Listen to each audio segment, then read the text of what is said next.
Welcome, today I am with Jabra Elite 65T and I'll show you how you can perform hard reset of this wireless earbuds. So as you can see, currently I'm connected with them, and to perform the hard reset we have to remove the right earbud from the case and then click and hold this button for 10 seconds until this indicator right here blinks quickly a few times on the purple.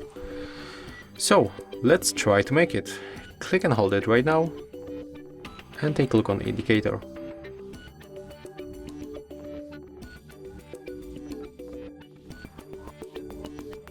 Right now we can release, and as you can see, after that will be our automatically turns to the pairing mode, and there it is. As you can see, we are not connected anymore with our Jabra Elite. Oh yeah, sorry guys, I mean Jabra Sport Plus application.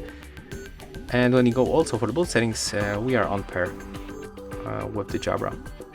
So that's how you can perform the hard reset of your Jabra Elite 65T. Click and hold this button of the right earbud until this indicator blinks quickly on the purple.